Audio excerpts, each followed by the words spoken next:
Alright, hello and welcome back. Well, I guess it's time for me to run the storyline missions with this ship. Now let me quickly choose one. Now as you can see, I am on the way to get several of these storyline missions.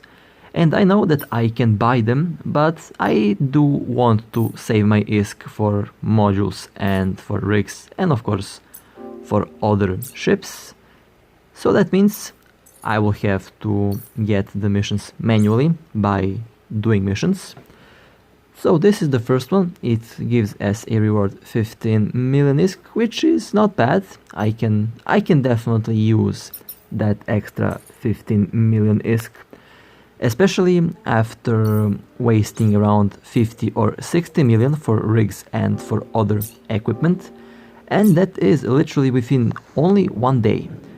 Today I made at least 50 or 60 million ISK, and all of which I did spend on new modules and of course for new rigs to make my ships a lot more efficient and a lot more effective in combat. Okay, 9 more jumps to do.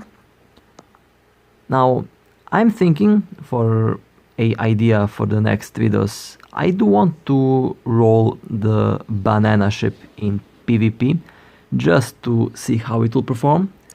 So tell me in the comments if you're interested in seeing the banana ship in combat.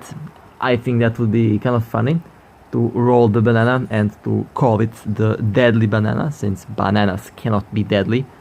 I mean, can bananas actually be deadly? I'm not quite sure. I mean, if someone has an allergy to bananas, then I guess the banana can be deadly. Just like peanuts are deadly to me because I am allergic to them. Oh well, enough of the banana talk. But all jokes aside, if you are interested in seeing the banana ship in PvP, tell me in the comments. And of course, I am also curious to know which other ship would you be interested in seeing. I do have a couple ideas for the thorax, and of course I do have other ideas, for example the battle cruisers, which I'll be buying really soon. But now I'll be returning to combat here. So as you can see, I did separate the targets by range.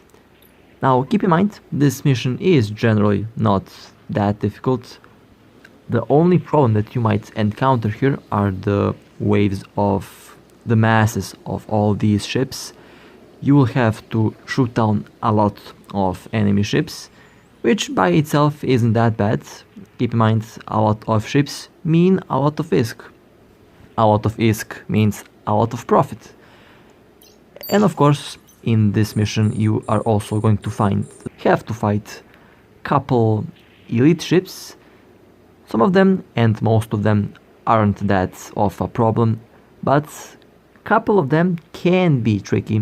There is a elite MOA that does have around 65 kilometer range.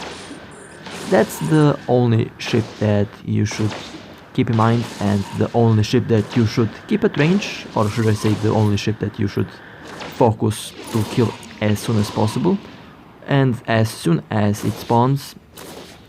Now when it spawns, it will be at around 150 or 100 kilometers from you. That means you have time to react, and of course you have time to engage the ship. And that will give you enough time to focus on the other enemy ships as well. Okay, that Caracal is going to be my primary now. Between all of the ships that I did fly so far, and of course between the navy ships that I did fly so far, the Vexor Navy is definitely one of my favorites in terms of how easy it is to clear all of these missions. I have yet to encounter a problem with this ship in any of the missions that I was doing. The only thing that you should keep in mind is that the ship doesn't have that good of a tank. Now of course you can fit and you can build the ship to have a very good tank, but in a lot of cases the range and the drone DPS is what you should go for. with the Vexor Navy. Now, I know people do fly the Caracal Navy a lot. It is, after all, one of the more popular ships at the moment in the game. Comparing this ship to the Caracal Navy is kind of interesting. I did fly the Caracal Navy, and now I am flying the Vexor Navy. Both of the ships have their advantages, and both of the ships do have a couple weaknesses, and of course they do have their strengths. But in the general use, I do like the Vexor a lot more. It is a ship that is a lot more easier to fly. It is a ship that is a lot less risky to fly as well, because you can just drop the drones, and after that you can take range from the target, and in that case the drone will keep shooting the target without returning. You can increase that, and you can increase the drone control limit with the drone skills that I am currently doing. Very soon I'll be able to use up to 7 or up to 8 or even 9 drones, which is good. That means I'll be able to use all 5 drones that the ship can offer. That will also increase my DPS and the overall efficiency at which I'll be clearing all of these missions. And I'm very, very curious to see how that will work. Still, I think this is the first wave. A couple, well, 6 more other ships are left, and I am focusing on that MOA. Gotta say, I do like to look at these drones. Right, that MOA is going down, and the next target will be that Griffin. The Griffin can be a very interesting ship. I do plan to try one out, but I'm not quite sure how the ship will perform. In any case, I might try out all of the frigates, but I am going to wait to get the assault frigates. Now these frigates are going to be interesting. I do plan to do PvP with those, and I do plan to do a lot of PvP with the assault frigates. They seem to be made for player versus player combat, and that makes them very interesting to me. Now there are also a couple things that I don't like about those frigates, but overall those frigates are generally only good at PvP, and of course I will attempt to use them for missions as well, but I am not quite sure how that will work out. And they are also very expensive, not to mention one of them goes for at least 80 or 90 million ISK, which is the same price that a Thorax, for example, is also going for at the moment. Those ships did rise in price a lot for some reason, I don't know why. Now this is the third wave, and when the third wave spawns, don't just lock all ships at once. Make sure to lock the closest ship, and make sure to keep the elite ships in your sights, because they can be very fast. They can approach your ship very quickly. They do carry disruptors and webifers, and I am going to make them my primary target at the moment here. Now the Manticore is at around 70 kilometers, and the Cormorant is at around 66 kilometers from me, which is kind of far away. That means I'll be focusing on the frigate that is closer. But that doesn't mean that I will not be shooting at the elite frigates at the moment. I'm just going to wait for them to get closer. In that case, when they get closer, I will be switching targets to the elite ships. But now I'll be shooting down the frigates and cruisers that are the closest to me. Okay, that Corax is the next target. Then the Bantam will be the next one. Oh, well, looks like Looks like the Manticore will be the primary now. It came too close. That means it needs to be shot down. I do shoot at the ships for the danger at them getting too close to me. I don't want them to web me or to disrupt my warp. That would not be nice and that is risky.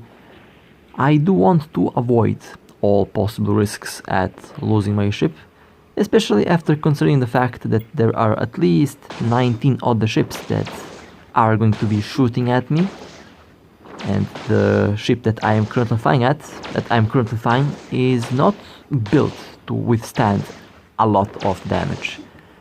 That means I will be taking out the ships one by one at the furthest range that I can.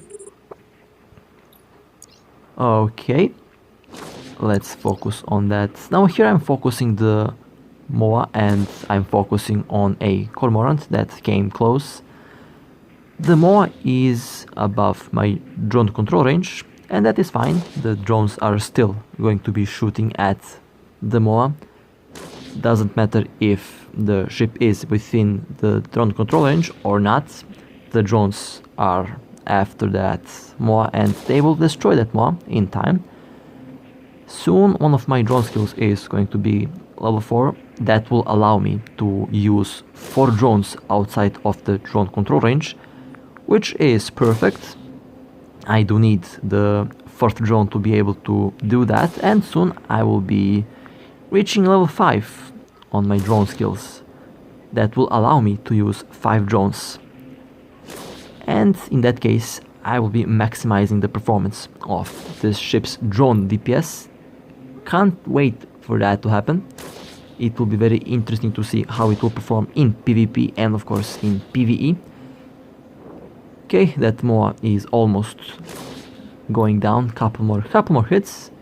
That cormorant is also going to be my next primary target. It is at around 26 kilometers away from my ship. Okay, that MOA is down. Was a not a hard kill, but kind of tanky. It didn't represent much of a problem though. That cormorant did get shot down very quickly, which was interesting. Now the Corax will be the next primary. This is how I usually clear all of the storylines in the game. It runs and it goes very smooth. Now, of course, the more advanced storylines, I will be flying the more advanced storylines very soon.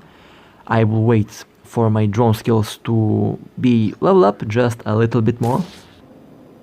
Okay, let me see. Okay, there is that MOA that I want to keep an eye at.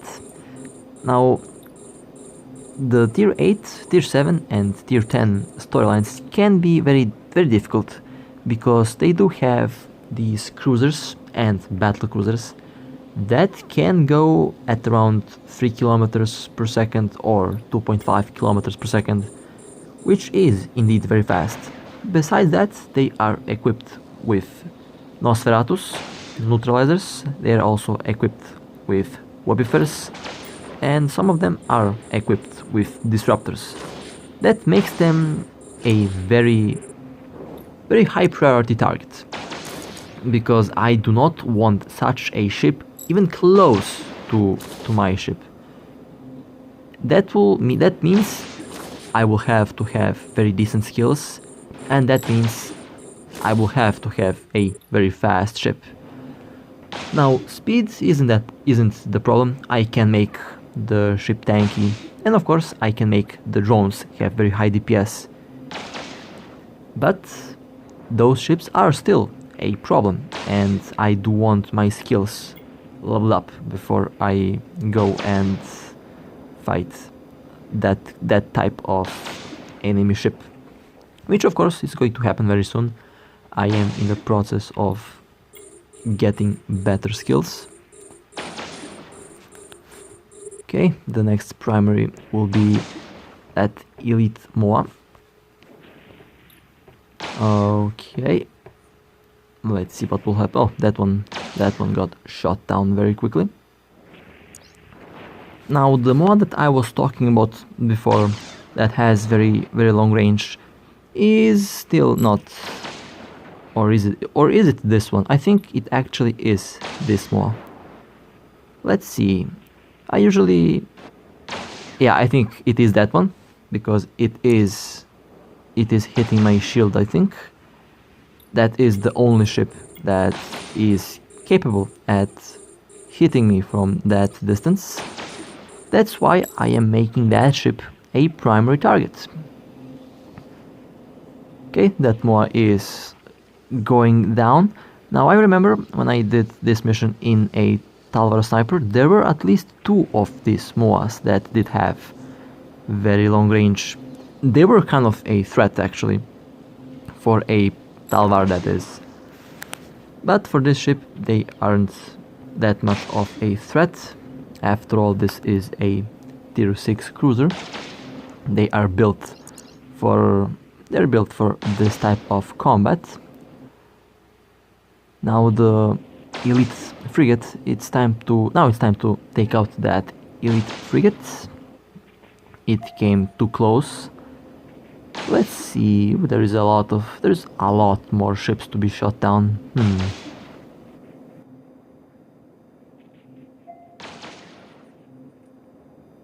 26 ships to be destroyed. I mean, from the side, when I look at these missions from the side of the bounties, they do give good bounty. I am not complaining about the amount of ships that I have to destroy. A lot of ships means a lot of ISK. A lot of ISK means a lot of profit. A lot of profit means better modules, better ships. Okay, well, they use the shield extenders. Okay, that is nice. 23 kilometers away from me. That is kind of too close, but it's not a problem. It's the only ship that did get to that distance, and the ship is destroyed onto the Manticore, and now onto the elite MOA. That MOA can hit my shield. It is one of the high-ranged MOAs that should be a primary target if they are within 55 or 65 kilometer range. They can hit your shield. Now in most cases they aren't going to be a problem if you are flying a Vexor or if you're flying a cruiser. But if you are attempting to do this mission with a destroyer, for example, then they might be a problem, because they can hit 200 or 300 HP per cycle. That is a lot for a destroyer to handle. So be careful around those elite MOAs. As you can see, it takes out 4% of my shield per cycle of its weapons, and that is actually quite a amount of damage. Now here I am going to go to 100 km away from this MOA, and I will leave the drones to do the job at shooting down this ship. This is why the Vexor, and of course generally the Vexor Navy, is one of the most efficient and one of the best ships that you can use for storyline missions and missions in general. You can just leave the drones to do the job. With good skills you can even use 5 drones to do this, and I am in the process of achieving that, and I can't wait till I get my skills to level 5 or level 4 to use all 5 drones. It will be very interesting to see how the ship will perform then. Okay, 10 more ships are left, and I'll be shooting down these 10 ships in a moment. Well, 4 ships left this time around. Or should I say 3 ships left, 2 Caracals and 1 Blackbeard. The Blackbird is a ship that I think I'll be interested in, if they introduce jammers, that is. I'm not quite sure if we have jammers at the moment. I did not see any jammer in the market, so I think currently we don't have any jammers in the game. But when we do get jammers, the Blackbird will be a very interesting ship, especially for PvP. I'm not quite sure if you can jam the rats. If you can jam the rats, that would be absolutely amazing. So that means I will have to test that out with time.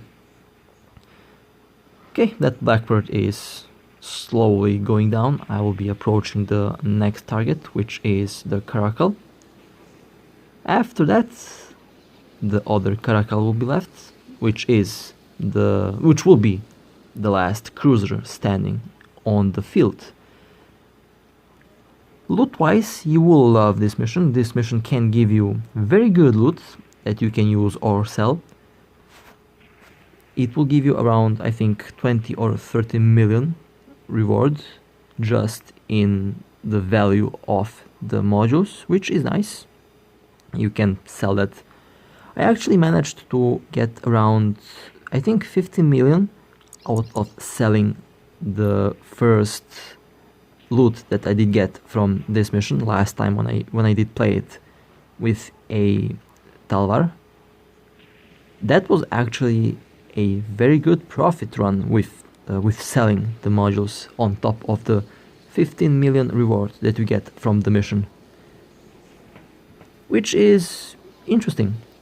It is a very flexible what you can do with all of the modules that you can find here. Okay, that Caracal is actually going down very fast. Now I can actually use my weapons. The target is within the range of the turrets of this ship. Okay, and the next one will be, and the last one should I say, will be this Caracal. The last ship that's left on the field. Well, I have to say this was one of the smoothest runs that I did have so far in any mission and in any storyline mission. The Vexor Navy is definitely a very interesting ship. The Vexor Navy is absolutely a very interesting ship for the missions and for the storyline missions. Okay, let me engage all of the damage mods that I have on this ship. Now, the drones are absolutely destroying this Caracal. I do have two Imperial Navy drone damage amplifiers.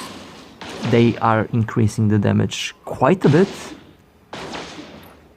I'm very satisfied with the drone performance now with two drone damage amplifiers. I don't know if 3 will do, and if 3 will give me a significant damage boost. I guess I'll have to try that out. But 2 drone damage amplifiers are doing a very good job so far. I'm thinking that I need to add one of these damage mods that increases the drone's speed, because the Vespas aren't exactly the fastest medium drones that I have. The Valkyries are actually the fastest, but I don't use them at the moment. I did choose to use Vespas. I kind of like how they work. Okay, well, time to dock and to see what the mission reward will give me. And of course, I will be opening the crate just to see what I will get as a bonus reward from the mission. Now, sometimes you can get very, very valuable and very expensive modules, and I really hope that I do get lucky this time around. I think this is my 5th or 6th storyline so far, and they do give very, very nice loot. Okay, time to complete this. Let's see what the conversation with the agents will be. Okay, come on, give me the 15 million reward. I deserved it. This would be, I think I already made today 75 million ISK, which is a lot. But I spent all of that in buying new modules, new rigs, and stuff like that. Let's see what the rewards will give me. Let's scroll down. There is the crate, or should I say the supply chest, but I call it crate. Now you can actually sell these, and some of these go very high up for sale. If you don't want to open them, you can sell them, but I don't want to sell them, I want to open them. So let's see what's inside and what will I get out of this. Okay, a afterburner and a small, okay. If I can remember, these missile launchers can be quite expensive. Well, let me actually check that out real quick. 5 million, oh my god, this is actually expensive. Okay, well, I think I did get my rare loot that I asked for. Well, with that being said, this was very fun to do. I hope that you enjoyed. Fly safe, stay safe, and I'll see you next time.